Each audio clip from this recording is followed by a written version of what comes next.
Campbell, Here. Hannah, Here. I am Pruitt. Here. All right. Okay, now I see we have a couple of voting items on here. We have the approval of the December minutes. We have the December minutes.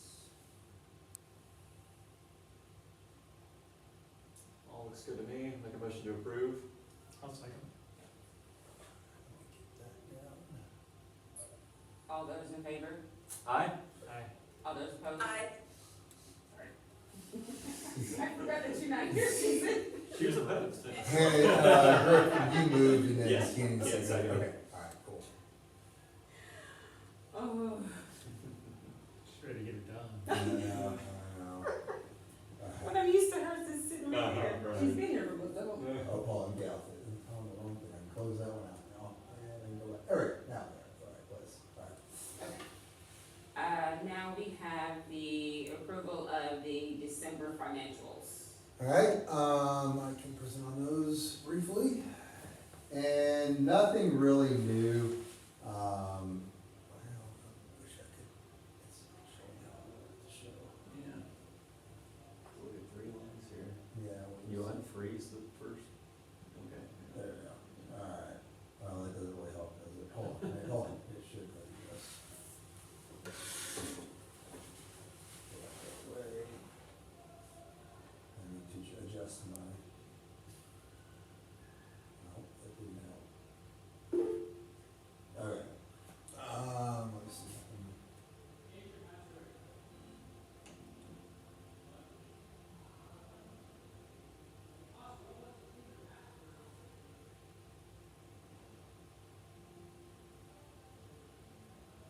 There we go. That's okay. Can I see that kind of? Yes. Okay, awesome. Okay, nothing really trending in any kind of concerning way. All these little things are showing up because there's nothing budgeted there, so, it's looking weird, which kind of goes on saying that once you get into expenses. We had some, probably the biggest one that I saw, this accounting is over. It was 4,000 versus 3,000, I'm not sure why that is. If that went up, but I'll have to investigate into that. And then, we go down, the other one, this one, is non-tech repair, that's gonna be, we've had lots and lots of HVAC issues that persist as well as other things. So we're gonna need to look at that. I know one of the things that we're probably gonna get into now, and Griffin, you had asked about this, about, cost sharing around, facilities with, the teen center. Yes. Since they're, here and running it. So, within our sort of MOU with them was that after they had been here until January, we would go back and look at the utilities. And that increased usage? Yeah, and the increased usage, and then sort of like try to square up then. So Beth and I need to sit down and have a meeting about that and talk about that, as well as possibly around, not that they're responsible for any of the repair, but just like how do we make that work? you Yeah. know? Increased usage. Right, exactly, exactly. At least with that work. Yeah, so, so we need to figure out that. Who do you guys use for HVAC? Is it Blaylock or Yes, Ashley? yes, Blaylock, who's great, but they are known to be expensive, I believe, Mhm. so. But,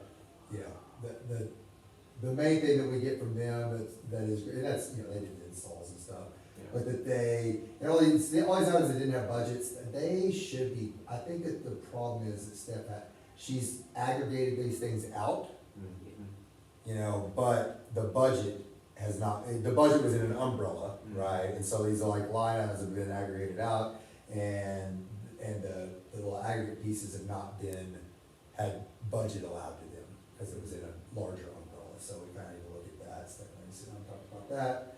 And then there was another piece where I was like, oh, that's high. Software, yeah, and so it looks bad, because it's 120%. But this is all funding costs, as you can see here, like by August, we had paid this much, right? And so that's really why, this is all a bunch of subscriptions and stuff like that. So our costs should go, I mean, yeah, we're a little over, where it need to be, but we shouldn't continue to have ongoing costs with that. We pay all of our subscriptions now.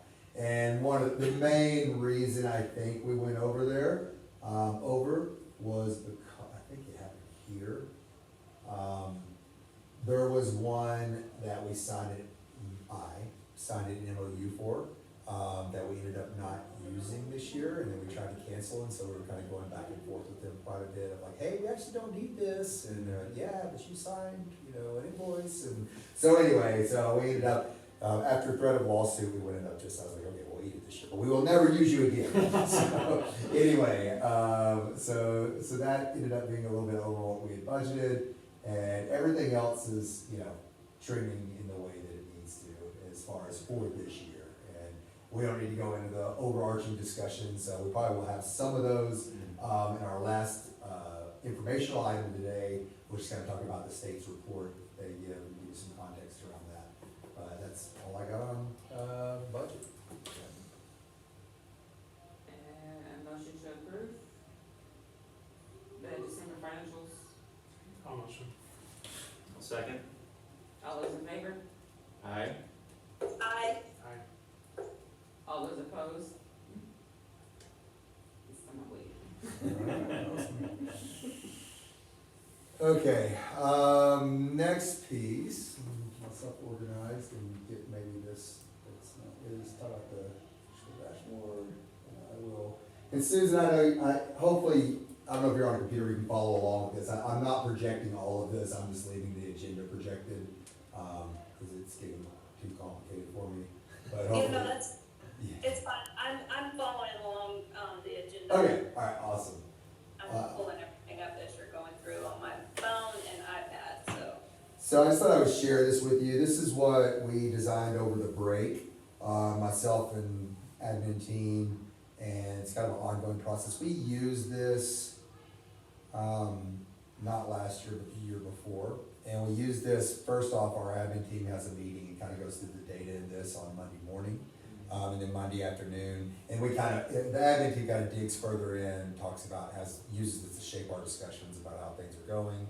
And then we use this dashboard to report out on Monday afternoon at our Monday huddle, to the rest of the staff, so they can just kind of see what's going on and, see things. So anyway, I'll just kind of walk through this, and so this is how we start off with the celebrations with the shout outs. Enrollment, so 169 is where we're at for enrollment. And once we have enough data points, we'll start just using bar graphs of what's the total enrollment, so we can kind of see week to week if we're fluctuating or whatever. A lot of this only has right now a small set of data. Discipline, and Courtney put this one together, she's like, oh, I'm so disappointed in our discipline, because if you look at last year at this point in the school year, it's like ISR per student, OSS per student, how many cell phones, incident average, and everything looks like we were way less incidents last year versus this year.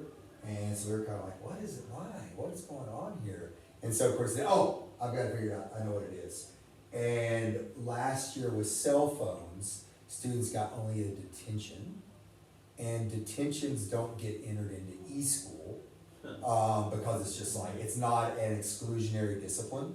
ISR, OSS, expulsion, all that, because it's exclusionary discipline where you're removing a student from the classroom setting, that has to go into e-school. But like detention, schools just generally handle them kind of not in e-school. So all of our cell phone, last year we were using detentions a lot more for both cell phones and then other things as well. And this year we've been using ISR more than detentions. And if you look at that, you can look at what the cell phone average was. It wasn't that students were using cell phones less last year. It's that they weren't getting recorded because they were just detentions, not at ISR. So you see that's a pretty big piece of that gap of total incidents. And then also there's just more ISR than last year. So that's, Well, we should probably know this, but why did it switch to where it's now as high? because detentions weren't taking it seriously. Okay. That's one thing. Another thing is that detentions if they don't come to detentions after two absences not going to detentions, if they miss it twice, they would get a grace period, and then if you didn't make it, then you had ISR anyway. Okay. And so it was basically just more administrative work, because the kids were going to ISR anyway by and large. Just skip them into the forest. Yes, exactly. And so that was, that was a big piece of it. But really, I mean, that is a piece of it, but really it's more about, having a real severe consequence. Yeah. That's, the kids know. It's punitive though, to get Yeah. them to stop doing this. Yeah, Sure. yeah, exactly. Okay. So that's discipline. And then, going into it, attendance. And we aren't sure, we haven't, Courtney put this up too, it's the same thing, we're blue as last year, and you can see our attendance is lower, and that's, the higher, you want higher, that's the percent of kids that are coming. And so this is our average attendance. We had, 80.47 was last week's attendance, 80.47%. And so, we aren't sure, we have a new attendance policies that starts now, this is for the whole year at this point. We have a new attendance policy that started this semester, so we hope that helps some, but we aren't sure. I mean, once kids are getting that accountability report, I mean, that's a big ding on us as attendance. And it's not that it ends up affecting our letter grade directly, they don't figure that into your letter grade, but it just affects your appearance as a school, And they're like, man, you guys have really chronic attendance issues. Are you comparing all of last school year? Correct. With half of this school year? Correct, yeah, yes. So that could Yeah. swing. Yeah, it could, yeah, we are in kind of the throes of things, and, so that could swing, and we could Flu and see, everything else is yeah, different. exactly, so, that could certainly change, as we go through, and maybe the attendance will get better this semester than it was last semester, yeah, we'll see. So it could certainly swing, we'll see. So as of, another thing that happened, which could definitely swing it, to your point, Ken, we filed 20 FINSs, before break.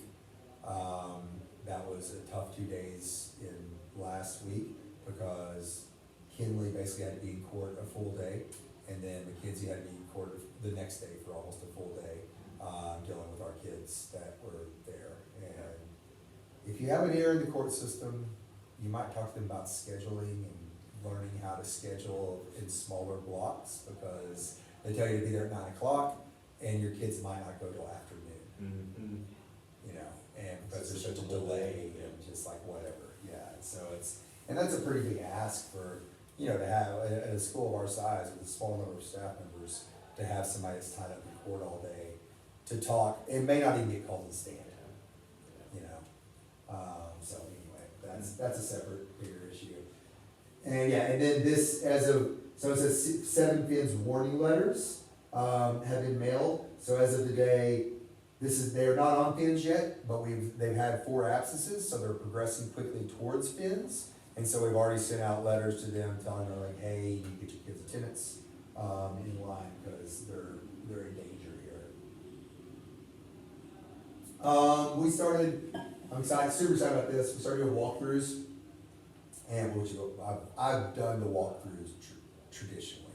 I asked staff, and they very graciously, Allison, Kristen, Courtney, and Christy as well, they gladly stepped up, and I asked, I'd like a little help with walkthroughs. And I'd like it to help hold me accountable as well, because if I'm just the one doing them, it's very easy for me to get sidetracked. But if we have sort of a group collaborative plan, then we hold each other accountable to it. And so what we do is, we have a rotation, where there's 3 basically groups of teachers, and 3 of us rotate. So last week I observed 5 different teachers, this week I'll have a different 5 teachers, and then the next week I'll have a different set of teachers. Allison, she observes, we have 3 novice teachers, she does just those every week, because we think that that's gonna be good for them.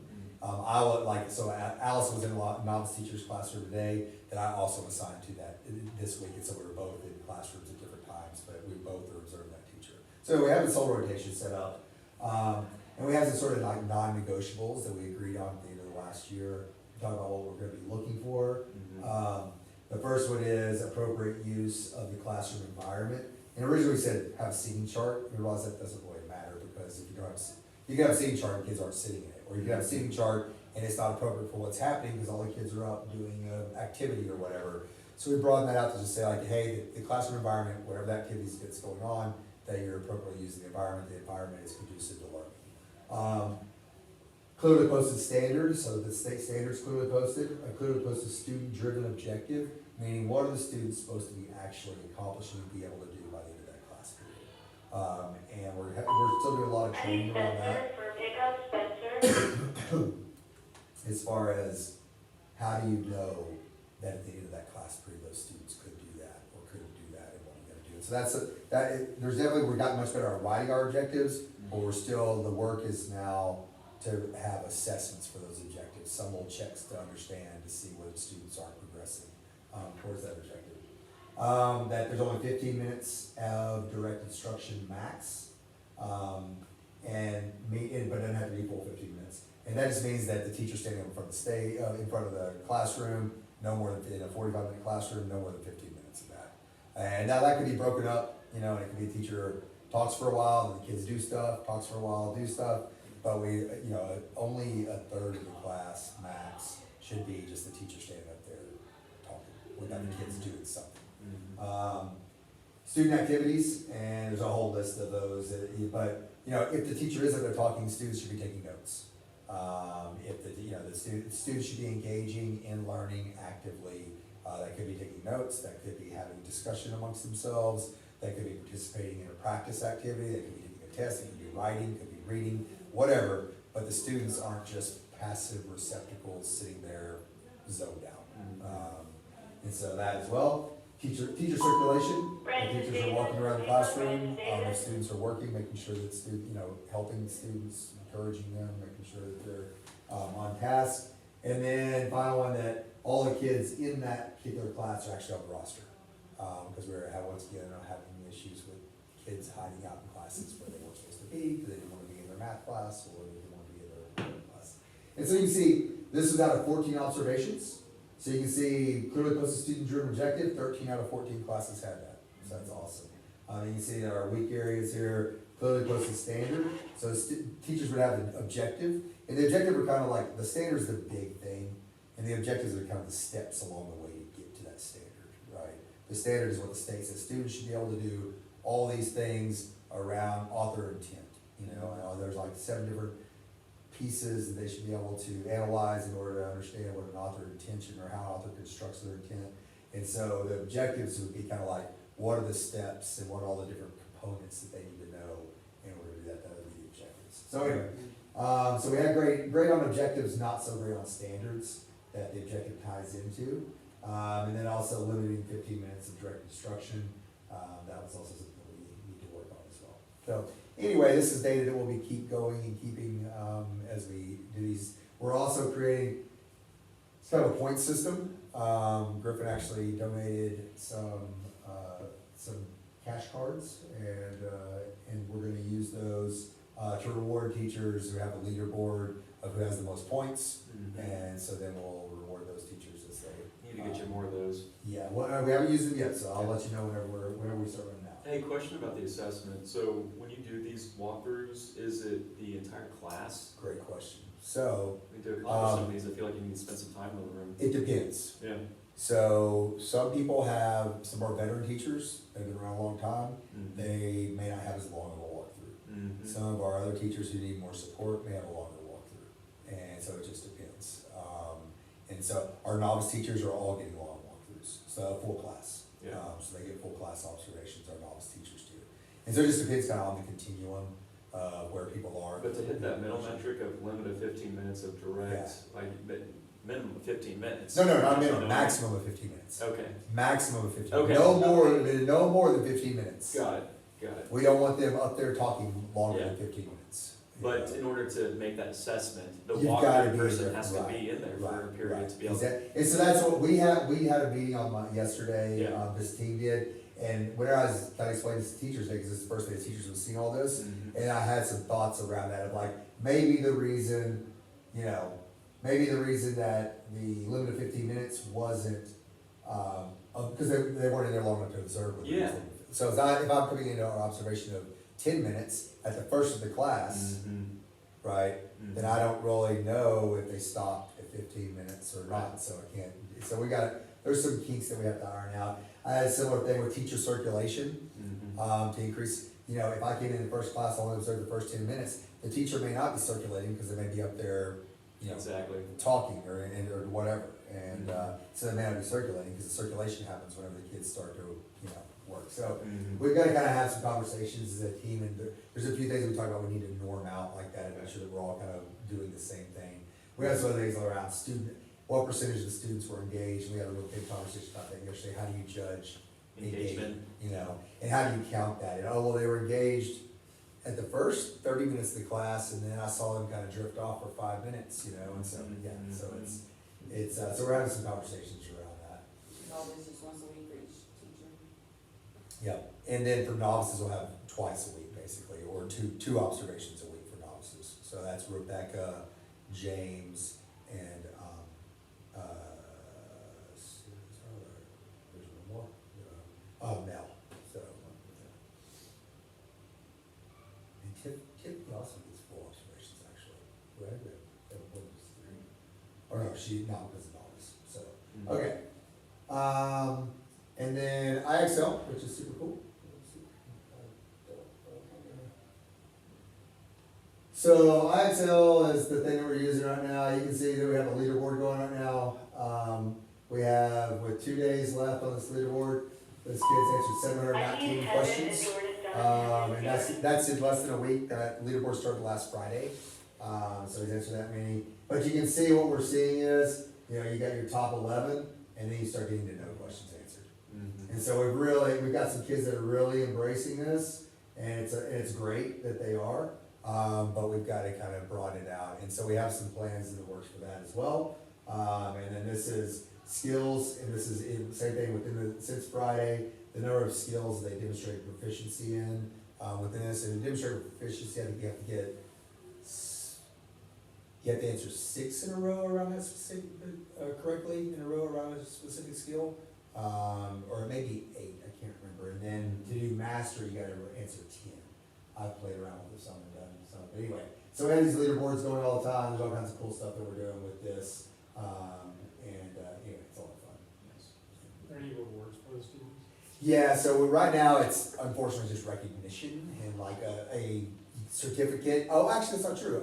We gave them, all of our leaderboard winners last week got Andy's gift cards, for like free concrete or whatever they call it, Andy's. Mhm. So, yeah, so we were able to find stuff. We need to keep building that out, so if you know anybody that has fast food and, you know, that they are like, I can reach out to yeah, if you know anybody, yeah, Sonic or McDonald's, you know, free fries, whatever, any of that stuff is I awesome. think Taco Bell gives out stuff for students. Taco Bell, Mhm. yeah, so that'd be awesome. So, and then, let's see, next thing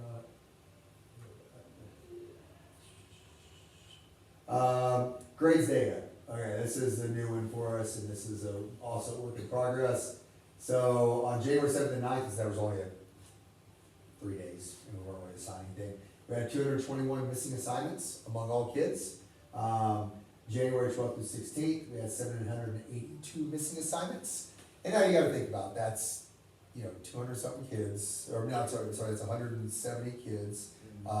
They each have 5 to 6 classes that are academic. And so, you know, it's not that that's not small by any means. Mhm. And a lot of the teachers would say, well, the reason is because, you know, a lot of kids were absent. And so right now it shows that they have a missing assignment because they weren't there. And so this is something else that we're working with. But the biggest piece that we're trying to get into with this is really, and we have a good report that we can run now, and really being able to remove that sort of like, that option of I'm just not gonna do these things. You know, that I'm gonna, make it, because we have a homework club now, so they're gonna get pulled in for homework club, they're gonna get badgered until they complete Mhm. what they're supposed to complete. Mhm. So anyway, that's And so we're keeping this data as well. This Edgenuity, this is our credit recovery. This is, so there's a lot of kids that are trying to recover credits. They did Edgenuity. Some kids might have 7 courses they're trying to cover. Some might have 1 course they're trying to recover, right? It just depends. They might have a half of a course that they had one semester they failed geometry in 10th grade. And so they're trying to get the second semester geometry. So it's hard, this isn't granular at all, this is very much big picture.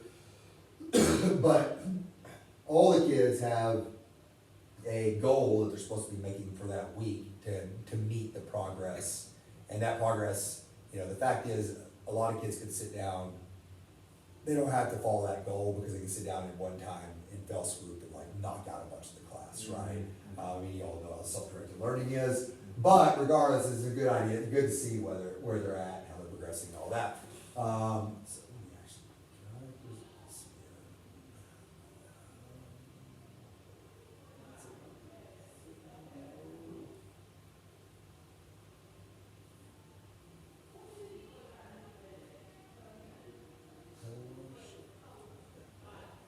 Let's go back to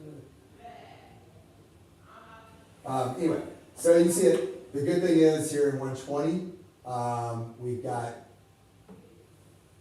we're at one of our highest percentages meeting our goal. And so that means that we feel like, we're making progress, we feel like that they're really starting to feel a little pressure, the advisors are putting a lot of pressure on them. We let the juniors know that if they did not hit enough of their credits recovered to be seniors, then they would be juniors again next year. And so that's also lit a fire underneath their advisors to stay on. They're like, I want to see you graduate. I want you to be my advisor when you graduate. I don't want to see you get knocked down to another advisory. So we're seeing some of that going. I can't see this because it's not showing. But similar thing when we have, if you get into it over here, this is how many courses have been completed. This is not cumulative, right? So here you can see that's probably one course, 2 courses. But that is within that time frame from 9:25 to 10:10. That was how many courses. If you're able to see it, then it's actually,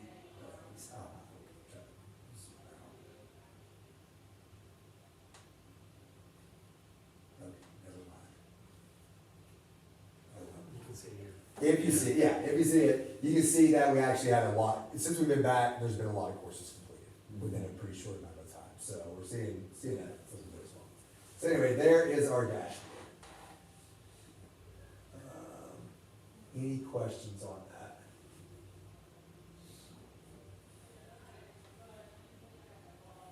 No, for me, I guess, Okay. I'm just getting more data, that's gonna be, Yeah. that'll be more helpful. And it's, you know, and that's, so as we go into our, I don't know if you all read this, I sent it to you. I sent you the large report, I believe, of what they had said. This was handy dandy notebook LM, summarized it for me and just pulled out what was, you know, what was a quick summary of it. And so, you know, academic student performance, this is not telling us anything we don't know. You know, we've got severe absenteeism at times, you know, we've got low academic, we've got declining graduation rates, which we think is gonna go back up, or we know is gonna go back up. You know, all this stuff is all the things, and just to kind of talk about, because I was confused, because in December when they presented this to the board, this was a meeting to kind of introduce the charter schools that are on Fs and, you know, have had issues. And so it has that landscape analysis, which we did and turned into them. So then this kind of got attached along with it, and so I began, my understanding was, because we had an F, that's due to our letter grade. That's due to academics, that's due to graduation rate, that's due to these things, right? Well, so I was really surprised whenever they started talking about, you know, governance, operations and governance, and enrollment stability, and financial health, because none of those really have anything to do with the fact that we got an F. I mean, they do, it's a holistic picture, of course, but I mean, that's really not why we're up before the board right now. It's called a risk because we are an F, we also are right now up for charter renewal. This stuff that they send is about charter renewal. okay? And so I said, well, I'm presenting on next Thursday, in front of the thing. I was kind of curious, well, I need to prepare for this, because this is what you presented to the charter authorizing panel, so I need to be able to talk about all these other issues. And they said, no, I mean, you know, there might be a question, but this is when are we going, April or May, and actually do our charter renewal. This is the stuff that they'll be more interested in, more the bigger picture, that stuff. Theoretically, what I should only be, the main thing I should be addressing whenever we go down next Thursday will be just about our F letter. Yeah. And whether they're gonna put us on probation or not. Mhm. If we go on probation, which it doesn't matter because we're on probation anyway, if you have an F, you're on probation, because if you get 2 more Fs, your school gets Yeah. taken away, you know? So I mean, they're kind of trying, they're, you know, flying the plane as they go, they aren't really sure exactly how they're doing, this has changed repeatedly. So what they're looking at right now is if we be put on probation, we'd be on probation until April when our charter hearing comes. We get approved regardless of being on probation or not. In June, when the letter grades come out, if we had a D, all right, Mhm. and our charters, when we do that charter renewal and look at all this, they will have worked with us, the charter office will, to create an improvement plan. All right, and all districts would have an improvement plan, doesn't matter if you have an F or a D, whatever. Mhm. If that gets accepted, that'd be the first step to get on, and we get our charter renewed, that'd be the first step to get on probation. Then if we get a D on our letter grade and not an F again, we would be on sort of like direct, I don't know, they're not supervision, but basically just like a little more intensive monitoring process where they're like helping you, looking at your Mhm. improved plan. And then if we the next year, we're fine after the end of that year, got a D or preferably a C after that, then we'd go on probation altogether, as long as we get another F. So that's sort of what they're looking at. There's still a pretty big push among various people, to not have us put on probation at all. And so, I mean, there's gonna be a vote, and they're trying to get it where there's not, and I'm gonna make the argument that this is the first time this has happened, the first effort we've had. Mhm. We're up for a financial piece right now, that it doesn't look great if we're on probation. Right. You know, for the optics of that are not great when we're trying to, you know, secure, and so anyway, so we'll see how it goes. But anyway, so I did wanna, and I kinda got, in my discussion with the charter office, talked a little bit about this. A lot of this stuff here is specifically around governance and transparency and compliance violations. I mean, financial health we talked about, we know, yeah, we gotta make staffing cuts in order to make a fiscally viable. Mhm. We can't keep operating like we are, so that's not what we're talking about.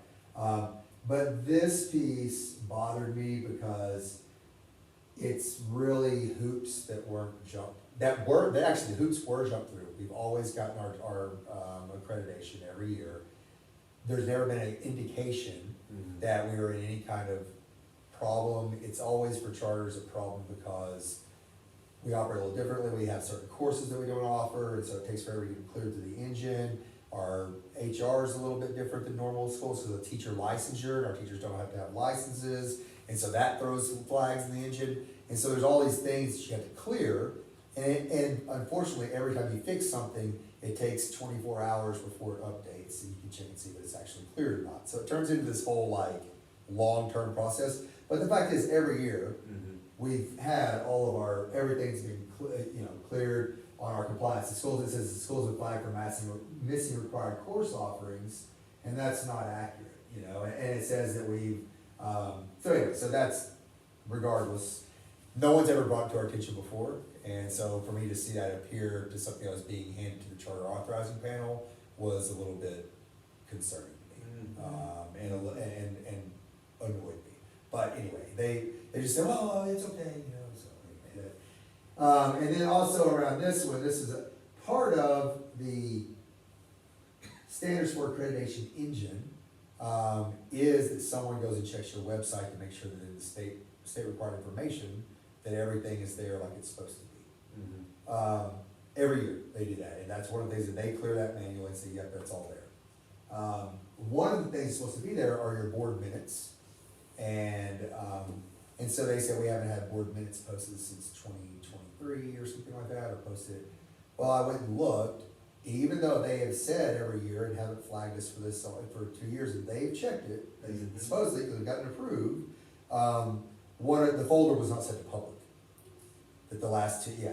And so it was linked there, you click on it, and it would go to a folder, and so that tells you how well they've checked every year to see whether our board member, and so anyway, that's once again, I said, this is ridiculous, we're getting, this is going up in a formal report on our school, and it's something you all have given us approval for every year, but you're saying that, you're dinging us for it, so. Well, how can they give us a lack of proactive discussion if they're not even able to review the minutes? Exactly. Where are they basing that off of?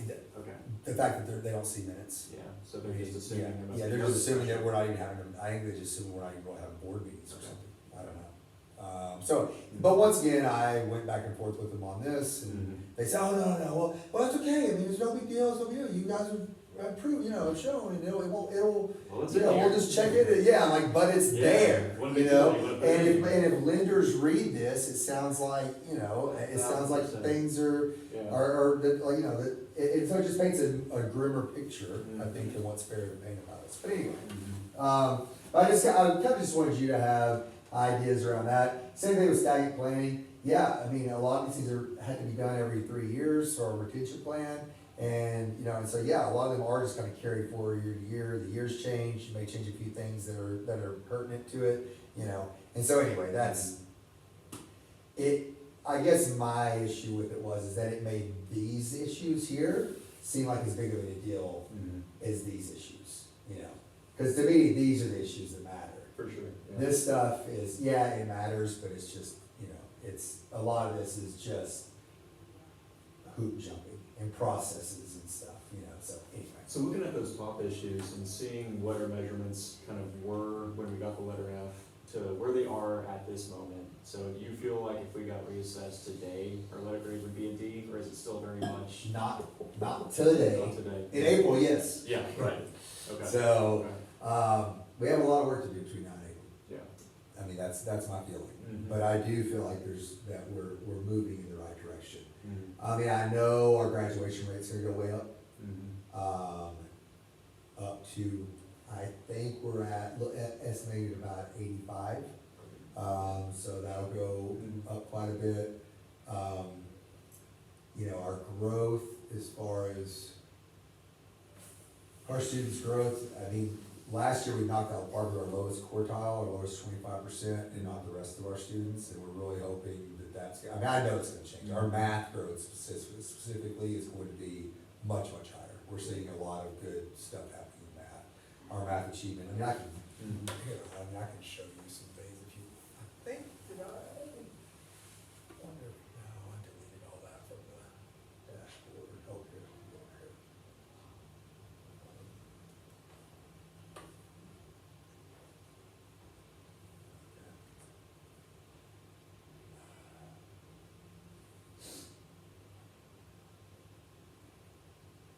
So this is this is an interim test. So this is the test we did when we came back this semester. And so if you look at this, so this is the winter, this is the fall. All right, and if I look at, I'll just look at the one we just took in the winter. If we can. So this, gosh. You can't see it. Get it to be smaller. Oh, yeah. There we go. All right. So this is,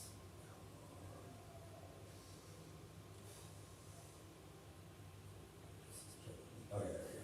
All right, there we go. So this is our school, all right, our school and district is the same, because we're one thing. This is the state, and this is the state average on this test, okay? So green and blue is what you want, really. And you can see, that the state's 36% proficient. We're right now, and that's not on, and this isn't on this interim test, this is on this. So right now, we're at 22% only proficient. But you can see here that, our lowest scores are not as, It's a lot, you'll see some other things where it's really big Mhm. on the lowest scores. Whenever Christy dug into the growth between the fall and the spring, every one of her students but one grew. So, Good. so that was really Yeah, that's good. encouraging. Yeah. Okay. If we go into, this one would be kind of interesting to look at. This is kind of cool.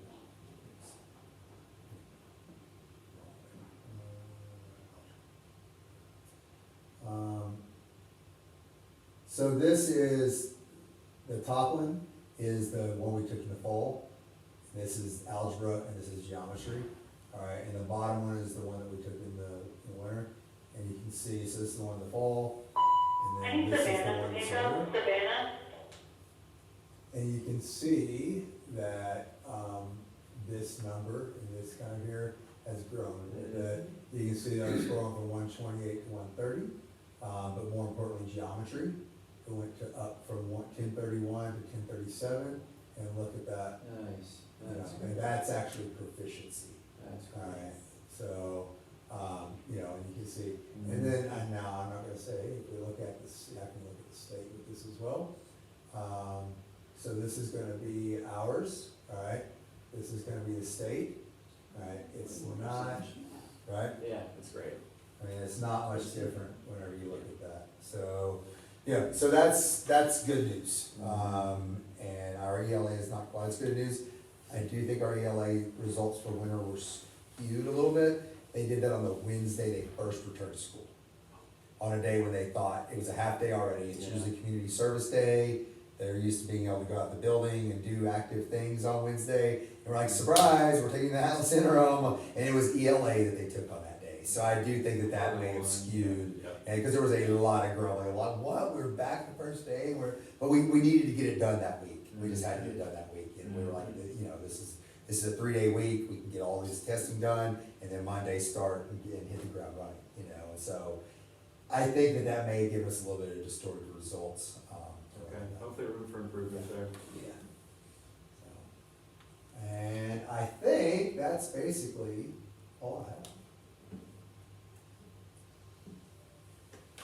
Susie, you have anything, or are you done? No, I couldn't see what you were showing. I'm sorry. But that's all right. I mean, I trusted. I saw most of it just up until the very end. Yeah. But no, I don't have any questions.